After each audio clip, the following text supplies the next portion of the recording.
निंबवडेत पथनाट्यातून प्रचाराची नवी वाट. निवडणूक प्रचार म्हणजे केवळ सभा, भाषणे आणि पदयात्रा. हा ठोकताळा मोडत शिवसेना उमेदवार ॲडव्होकेट विद्याताई सचिन मोटे यांनी निंबवडे गावात प्रचाराला नाविन्याची धार दिली. लोकसंपर्कासाठी पथनाट्याचा प्रभावी वापर करत त्यांनी प्रचाराची वेगळीच ओळख निर्माण केली.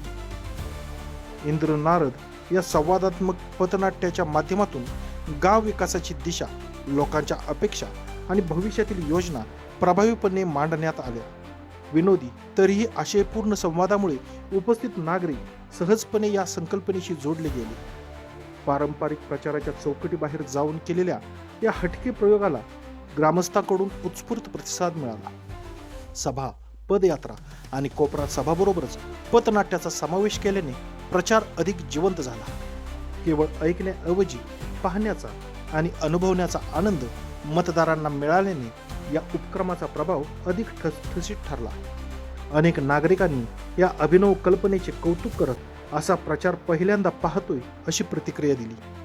निंबवडेतील कार्यक्रमानंतर विद्याताई मोटे मुंडेवाडी येथे दाखल झाल्या. यावेळी पंचायत समिती गाण्याचे उमेदवार सचिन मोटे यांचीही उपस्थिती होती. कार्यकर्ते, ग्रामस्थ आणि मतदारांनी जोरदार स्वागत केले. विशेष म्हणजे या स्वागतामध्ये महिलांचा सहभाग मोठ्या प्रमाणात दिसून आला. दिवे लागण्याची वेळ असूनही महिला मोठ्या संख्येने उपस्थित राहिल्या. विद्याताईंनी यावेळी महिलांशी थेट संवाद साधत त्यांच्या समस्या, अपेक्षा आणि सूचनांचा आढावा घेतला.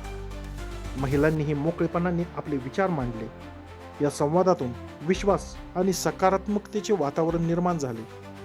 नाविन्यपूर्ण प्रचार, थेट संवाद आणि लोकांच्या सहभागावर भर देणारी ही पद्धत निंबवडे, मुंडेवाडी परिसरात चर्चेचा विषय ठरली असून विद्याताई मोटेच्या प्रचाराला नवी ऊर्जा देणारी ठरत आहे. Bureau report, Marathi times.